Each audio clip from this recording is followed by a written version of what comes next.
tonight. He reads from his new memoir, I Can Give You Anything But Love. Gary and Deanna, thank you.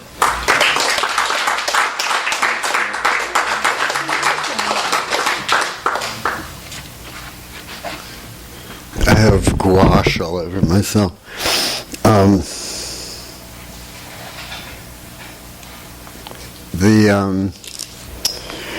The book I'm about to read from has a special meaning for me. I've forgotten what it is, but this was, I hate memoirs. I mean, contemporary memoirs. I think, like, if you're Chateaubriand or Madame de Sévigné or one of these great people in history, then you're entitled to write your memoirs. But if you're 20 years old and you just got out of a fucking MFA program, you should live a little first. However, as I've said in here, I'm old enough and I've had a range enough life that I am justified in writing my memoirs. Unfortunately, I'm also at an age where I can't remember very much. So, this book represents sort of what I was able to recall. and the parts left out will never be filled in by me, I can promise you that, because also I discovered while writing this that it's a lot more fun to write a novel, because you are in control.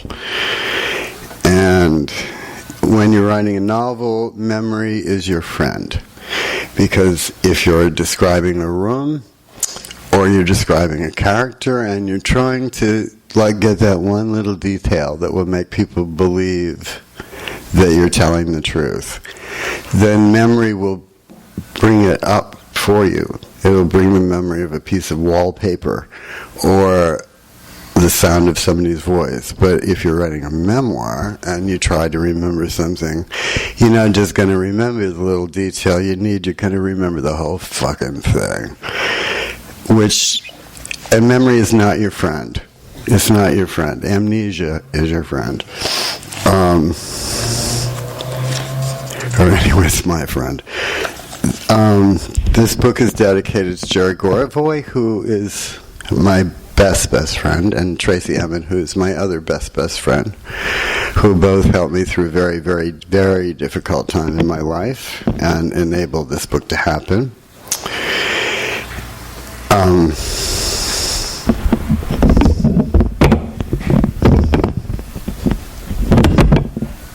Like that.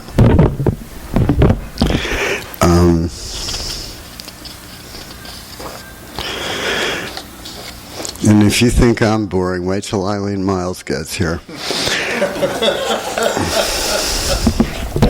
I'd like to read the epigraph of this book, which is not by me, but by Jean-Paul Sartre. And naturally, at first, it would only be a troublesome, tiring work. It wouldn't stop me from existing or feeling that I exist. But a time would come when the book would be written, when it would be behind me. And I think that a little of its clarity might fall over my past. Then, perhaps, because of it, I could remember my life without repugnance. Perhaps one day, thinking precisely of this hour, of this gloomy hour in which I wait, stooping, for it to be time to get on the train, perhaps I shall feel my heart beat faster and say to myself, that was the day, that was the hour when it all started. And I might succeed in the past, nothing but the past, in accepting myself.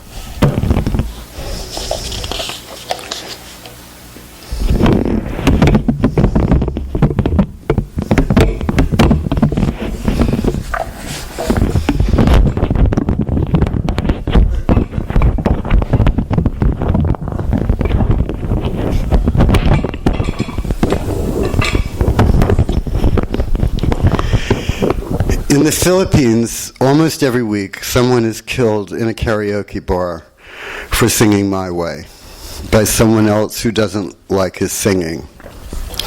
My Way is, of course, a hubristic and self-congratulating song, as many Frank Sinatra standards are. But My Way is a particularly abrasive song for people who have to listen to someone else singing it. A person who thinks he did it his way is often mistaken. But even if he really did, it's sometimes prudent not to sing about it. This afternoon, Abdul showed up at my apartment on Calle 21 In the door's Judas eye, I made out a sweat-beaded face from an old photo, scarily close and unexpected, like a sea monster humping a periscope. At first, I couldn't tell if he was Abdul or another mulatto who boned me a few times 1,000 years ago when the skin market assembled at night by the Fiat garage on the Malecon. The other guy went loco the summer a drug shipment slipped past the Coast Guard and flooded Havana with cocaine. Before that, even a little weed was a shrieking rarity. By September, Yinteros were burgling houses for coke money and banging clients in apartment house doorways. After an inevitable crackdown, gay rights groups in El Norte denounced the Castro regime's repressive measures. The Castro regime can piss up a rope, but some repressive measures are understandable. Nightlife shifted up La Rampa, and the hustlers took over the cafeteria at 23 a block from where I am now. Then, when I was away for 7 years, the scene trickled back to the Malecon. The Bim Bom cafeteria at La Rampa and Infante is homocentral these days. The old Fiat dealership has become a spruced-up cafe serving breakfast at sidewalk tables. I wouldn't want to see the cokehead again. I didn't feature seeing Abdul much either. I don't like people showing up here uninvited. It's important to maintain boundaries. Besides that, Abdul is a pig. A harmless pig, but a pig all the same. I thought to keep the barred security door between us, then realized it wasn't locked. I saw you last night at Bim Bum, he said, flicking the door latch and slipping into the salon. He attempted a hug. I slid out of reach and steered him out to the terrace. I followed you up here, he proudly revealed, but it was dark. I wasn't sure what he meant by that exactly. People like Abdul have eyes that see in the dark with the accuracy of night vision goggles. For that matter, they could pick up your location anywhere in Havana as if your wallet was sending a GPS signal. Some would mistake this for tropical exuberance run awry. Worse, people like Abdul expect congratulations for raping your privacy. Abdul is an attractive man, now in his 30s. In the U.S. or Europe, he could model underpants for Calvin Klein.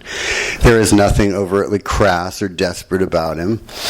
Still, in days of old, he was full of crude calculation, an annoying self-assurance that emanated from his prick. That hadn't changed either. Why not say something instead of following me? He strode to the edge of the terrace and pointed to the Park Victor Hugo across from the Romanian embassy. I would have. A police stopped me over there. Like all Havanans, Abdul refers to law enforcement officers using the indefinite article, as one speaks of an invasive plant species. Oh, in other words, you followed me for 15 blocks in the dark. He pretended not to hear, tapping spatulate fingers on the glass table. He glanced at my notebooks and pencils, then pulled out a metal chair from the table. It screeched horribly against the floor tiles. Seated, he suddenly looked compressed and expectant, somebody waiting for a bus or a doctor. Why didn't you come all these years? Porque yo estaba tan filas aquí la última vez. It's hard to sell sarcasm in a second language. I didn't succeed, or else he wasn't having any. I was happy here when he last saw me, actually, at times. ¿Qué? Porque después de 9/11, el gobierno de los Estados Unidos hizo imposible. Sí, claramente entiendo. Do Cubans call 9/11 9/11 or something else? What Americans call the Bay of Pigs, Cubans call the victory of Giron. Maybe they have less apocalyptically compressed terms for disasters befalling El Norte, which Americans consider infinitely worse than anybody else's. It was a pivotal event in the modern world, obviously, but Cuba hasn't been part of the modern world in a long time, marooned in a Marxist-Leninist time warp of sluggish totalitarianism. I poured Havana Club and cola into a pitcher while citing punitive measures the U.S. can take against unlicensed travelers if it wishes, notably a $25,000 fine. Not worth talking about, but I was never in the habit of conversation with Abdul. When I knew him before, I spoke about 10 words of Spanish. Being fluent now didn't change things. Flutters of comprehension involving his chin and fingers as he drained his glass didn't convince me he had any idea what I was talking about. In Abdul's particular milieu, it's never clear if people even try to follow what you're saying or listen for keywords while waiting to bring money into the conversation. It felt confusing to see him, a little sad. The connection was never important enough to joyfully recall it a decade later. I didn't suppose he was in the throes of fond remembrance either. Yet we acted like old friends who had liked each other a great deal more than we actually had. Abdul isn't old enough to find the continued existence of another person uncanny, I thought. One has to lose quite a few people before that happens. Maybe he senses something encouraging in the fact that I'm not dead yet. But he isn't surprised. It surprises me, but that's a whole other story. There was nothing to do but show him the kitchen, the back terrace looking down Calle, where it stretches to the Caribbean, passing the Hotel Presidente and the tall buildings on the Malecon, the smaller bathroom, the middle bedroom, the long blue-tiled bathroom between the bedrooms, the front bedroom with shuttered French windows that open on the narrow part of the front terrace. I keep valuables in the spare bedroom closet.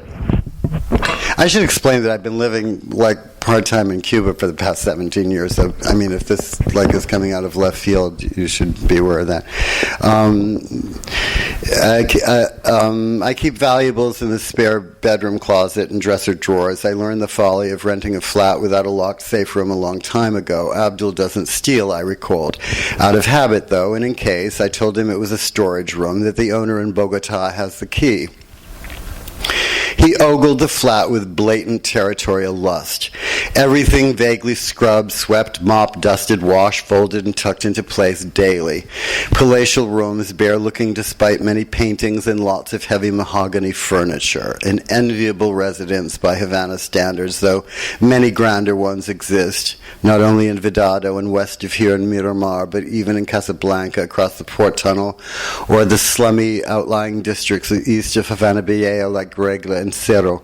In every quarter, houses built for the rich who fled half a century ago were redistributed after the revolution, parceled into Ciudadela, or left intact for single families. You'd have to be a determined swine not to see something wonderful about this, considering who owned these houses under Batista. There was a man who loved islands, the D.H. Lawrence story begins. He was born on one, but it didn't suit him as there were too many other people on it besides himself. It was said of D.H. Lawrence that he never believed in the existence of other people, and when he was forced to, he hated them. Well, there is, aside from that, this thing about islands. Unlike the whole world, an island is a place a solitary person can attempt to understand. This city was built for giant people.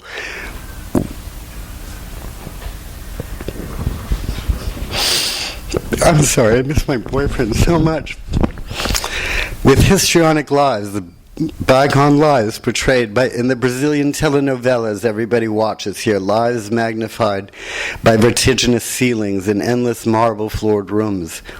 Many not-so-well-off Cubans with lives of lesser grandeur inhabit the weather-beaten villas of vanished gangsters and deposed politicians with a casual dignity that isn't entirely borrowed from a different time and a higher class. They have as much ancestral memorabilia as their former overlords and often more impressive family histories, educational credentials, and professional attainments. That's how it is.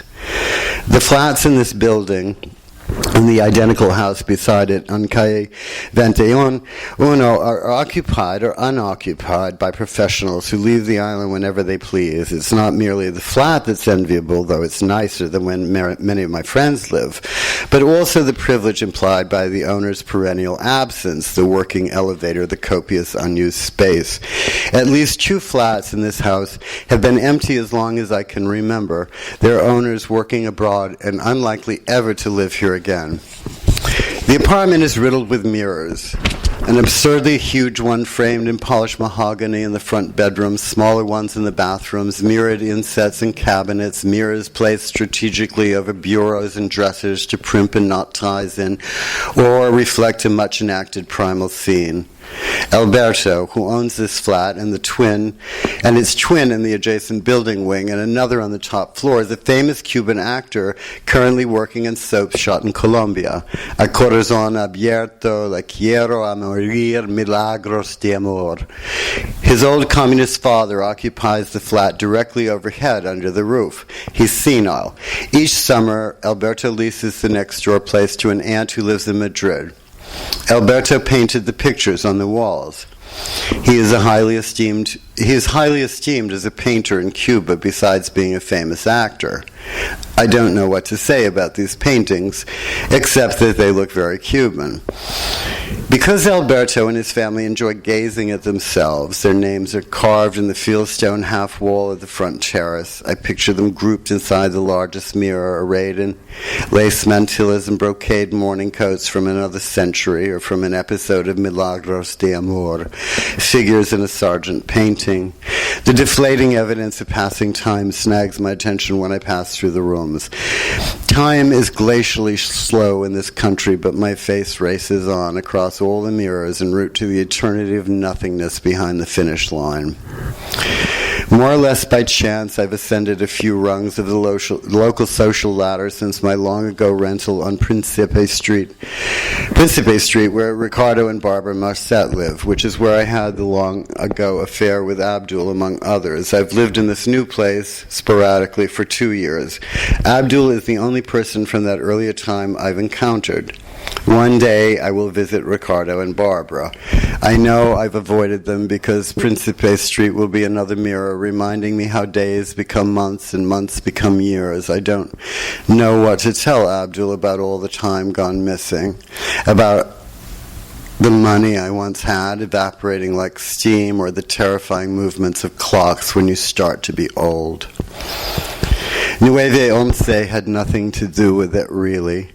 The American travel ban was ramped up, or so I was told, and the hysteria of those months and years probably deflected me from the effort coming back here would have required in my suddenly reduced circumstances. A more pedestrian reason was a publishing lunch in 2002, where I was about to hand across the table a proposal for a book about the island, one that my editor had informally commissioned and dangled a $500,000 advance for, when said editor announced she was leaving the company.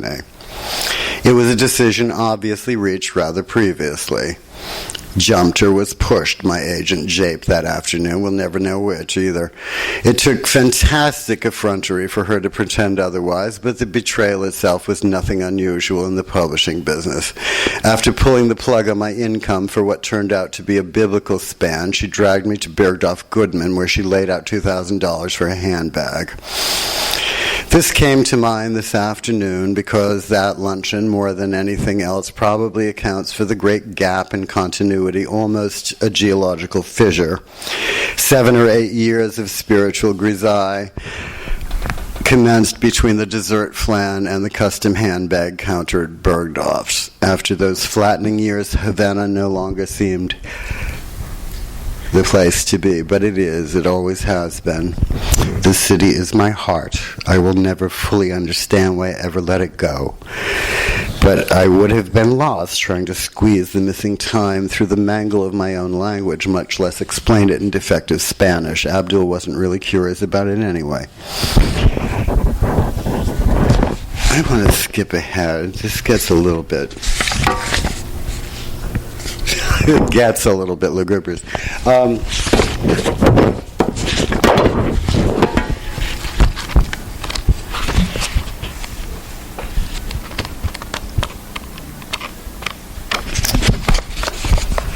know what? Let's just go right to the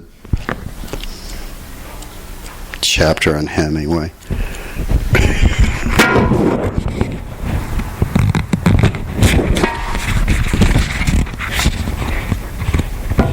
Where is it?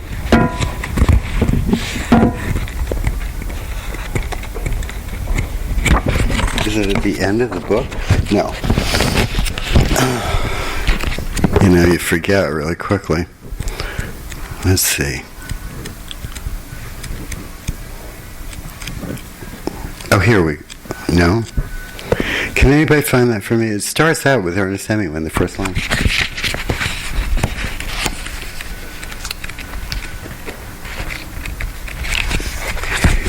I shouldn't read the emotional parts of this book because it's all about me, you know, and like it's just like it's sick. It's like you really can move yourself to tears, which is disgusting.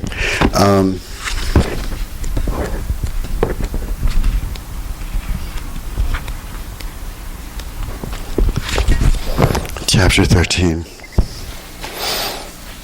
Oh, and each chapter, and actually I got this idea from Ernest Hemingway, like each chapter there's a little thing between, like from the collected stories of Ernest Hemingway, has that like little stories between each of the sections or whatever.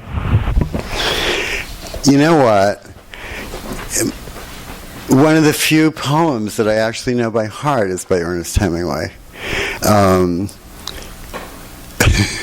The Age Demanded. Do you know it?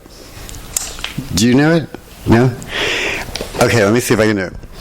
The age demanded that we sing, and then pulled out our tongues. The age demanded that we flow, then hammered in the bung. The age demanded that we dance, then crammed us into iron pants. And in the end, the age was handed the sort of shit that it demanded. I think that's actually quite a good poem. The ghost of Ernest Hemingway would like to haunt the Isle of Cuba. In Miramar, there is the Hemingway Marina. Several bars and hotels in Havana Vieja display portraits of Hemingway in various heroic poses on their walls.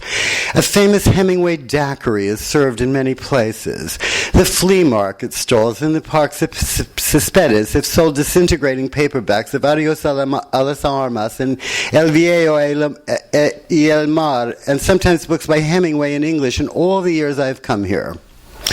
Most Cubans have never read Hemingway and never will. In fact, most Cubans have no idea who Hemingway was and only recognize the name as that of the Marina, or in some cases, the famous daiquiri.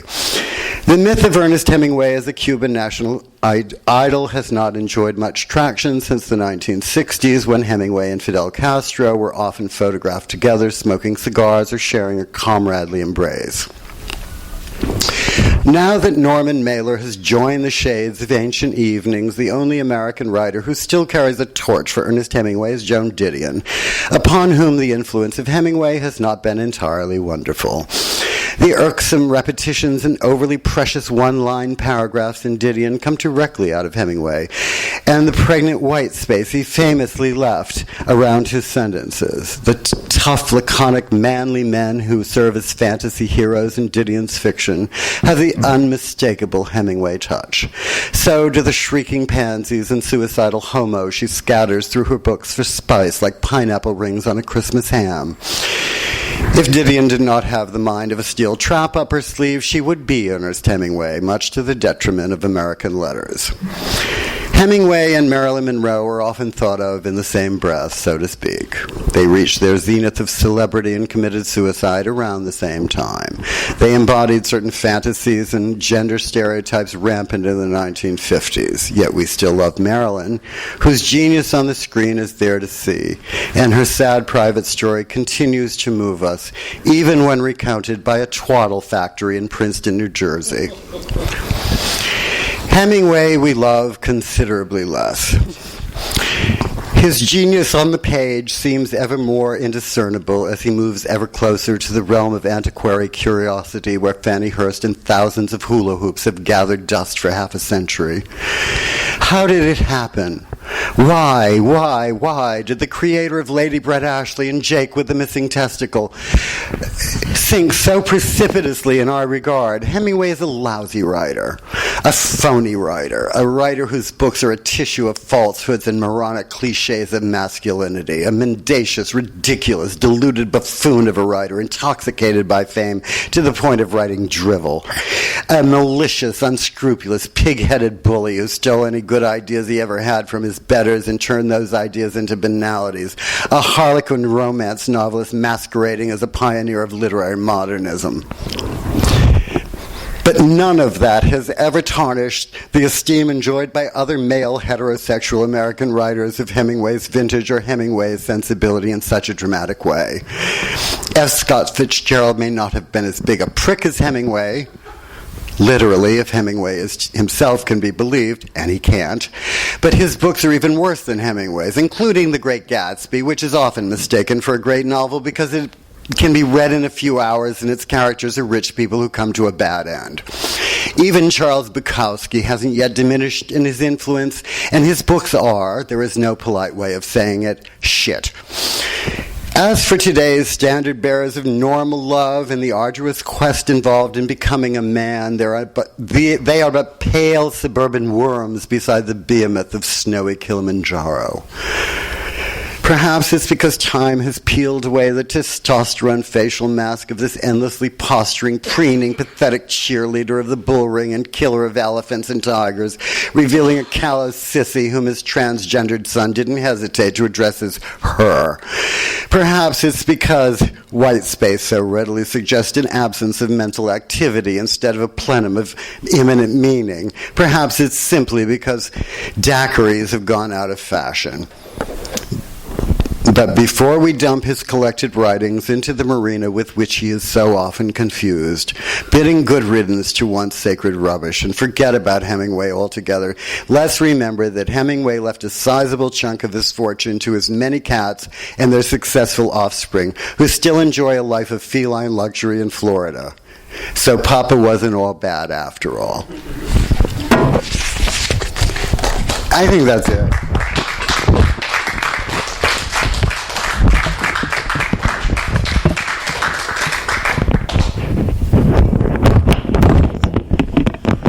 Are there any questions? I'm sorry, that wasn't really a terribly good reading, but, I appreciate you coming anyway. I mean, I can do much better than that. Come to Mission Road, like, next week, and Walter Stedding and I are going to perform, and we're going to, like, we'll be really good. I mean, I wasn't really... I won't say I wasn't myself, but, I mean, because I was, but that can be a drag, too. Okay, well, buy it. What, am I expecting? No, I don't think so. What? Yes? You, in the front row? How did you come to be living in Havana? What brought you to Havana first? Oh, it was really wank. I was living out here, and Christopher Williams had just gone to Havana to photograph a palm tree, and he invited me over to the studio one day and showed me the palm tree, and I said, gee, maybe I could go to Cuba. And he said, yeah, well, talk to this guy, Al Nodal. And Al Nodal was, working for the city, and he was restoring all the neon on Wilshire Boulevard. And so he said, well, I'm going down to Havana for this conference. You should come down at the same time and hang out and, introduce you to people. So I did that. I checked into the Hotel Nacional, and somebody that we had been having dinner with was leaving the next day, and I said, well, where is he living anyway? And he said, well, he's living in this apartment, near the Malecon. He's renting. And I said, well, do you think I could get it when he leaves? And he said, sure. So I went down and met the people, and I rented the apartment, and then I ended up renting the same apartment for 10 years and going back a lot, that's how that happened, just the way anything happens, by pure chance and, caprice, basically. I mean, I really fell in love with Cuba, and I love it there, and I fell in love with the people and the place. However, wait a minute. Let me see if I can find this right way.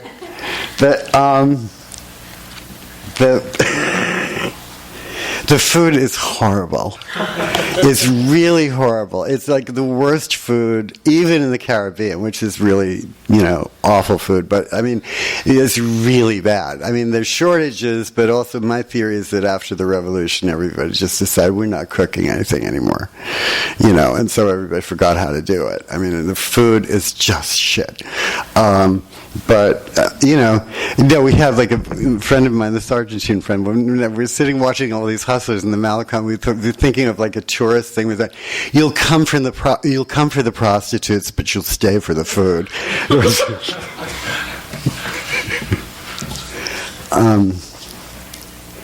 What I had something. Oh yeah, no, yeah. What? Wait. Did you get to know any of the Cuban writers? I don't hang out with writers. I don't hang out with culture people. I mean, anywhere. I mean, our group or our thing or Cosa Nostra of like wank, fucked up, crazy people, but not the official. I mean, I know the president of the Writers Union. He's a very nice man, but like in Havana, if you're in that world of the official, the official Ministry of Culture type of people, it's very stuffy. It's very, how can you say, constipated. It's not interesting. Some of the individual writer people are interesting, but to me more interesting are the people I've met that like were really young people, like they wanted to be writers or poets or something like that, and they're like all from Guantanamo places, Santa Clarita, that they don't even have any entree into that world of the official culture. They just like they're real. I mean. I know people that are in it. They're fine, I mean, they're nice. It's nice is the easiest thing to be. But the gay writers. Well, no. I mean, I don't know who the gay writers are. I mean, I don't know. I mean, I'm sure there are plenty, but I don't know them. Uh-huh. I hang around with car mechanics and people like that. I mean, just, it's, you have a choice there. You're either with the people that have the money that can go wherever they want, or the people that just have to live there. And I stay with the people that just have to live there because I like them better. They're more moving to me and interesting. I mean, how they survive, because the Cubans are more ingenious than anybody in the world, I mean, they can fix a car like any car, and they can make anything work. They can make it like any piece of electronics work. They can make anything that's broken work because they've had to learn how. I mean, and the head of the Writers Union does not know how to repair a 1952 Oldsmobile, but my friends can do it. All right, so now would you all take your purchased copies of my book up to the test so I can sign? And thank you for coming. And You've been listening to the Skylight Books author reading series. Don't forget you can listen to this and all our other great podcasts at skylightbooks.com. Thanks again for stopping by, and we hope to see you soon.